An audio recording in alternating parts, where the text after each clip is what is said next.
Chapter 4. No Rest. The First Mithridatic and Civil Wars. Piling Pelion on Ossa, as I have said, no sooner had the social war ended, was reduced to an attritional campaign against the Samnites, than Rome faced two new crises. Actually, one emergency that evolved into two. 88 BC. In the east, Mithridates, the mongrel Persian-Greek ruler of the Black Sea kingdom Pontus, had played on the simmering anger of our eastern provinces to institute a wholesale massacre of Romans and Italian allies. At least 100,000 of our people perished in appalling circumstances. Women and children were dragged from the sanctuary of temples and shrines to be butchered after witnessing the torture, mutilation, and killing of their menfolk. Why? It must be said, Rome did, in fact, bear some responsibility for the slaughter.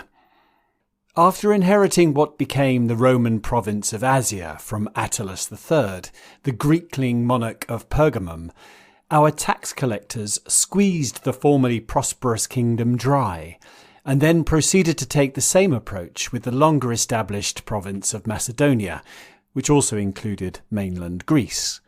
Years of this treatment meant that the locals hated us with a vengeance, and when Mithridates gave the word, they were more than happy to get stuck in. Which brings us to the question of how Rome should respond. Obviously, the massacre and subsequent insult to Roman dignitas must be avenged. But who would lead our legions? And from those seeds began the First Civil War.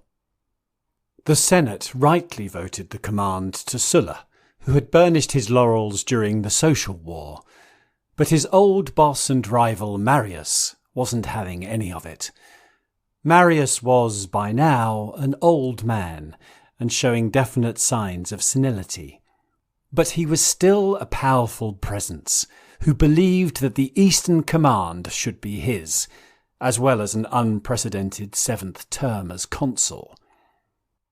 Using his financial muscle, old Marius convinced the penniless tribune Publius Sulpicius Rufus to call an assembly and revert the Senate's decision, granting it instead to the old boy. Naturally, Sulla was having none of it, but unfortunately for him, he was stuck in Rome when Sulpicius's mobs were controlling the streets, and, humiliatingly, had to seek shelter in, of all places, Marius's townhouse on the Palatine. Why the old fool didn't either refuse Sulla entry or do away with him within the villa, I don't know. Memories of their old comradeship decades ago in Numidia? Possibly, although the clemency of Marius was not repaid in kind when the Caliga was on the other foot. Sulla fled to Nola, where his legions had gathered to depart for the east, and except for Lucullus, more of him later, no senior officers would accompany the general back to Rome. But his loyal soldiers had no such concerns. Marius tried to rally troops of gladiators, slaves, and susceptible citizens to defend the city. To no avail, other than provoking the anger of Sulla's legions when they were pelted by tiles, bricks, and other more odoriferous missiles from Rome's rooftops. Marius and Sulpicius were outlawed. After many adventures, the old general managed to escape to his veterans in our Africa province. His pet tribune was not so lucky.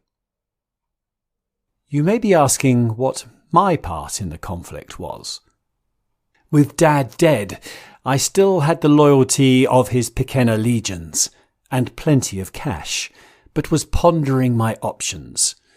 I snuck back to Rome, incognito, to see which way the wind was blowing. After seeing Marius in action, I knew that he wasn't fond of sharing the credit if he succeeded, and looked dangerously unhinged when the mood took him.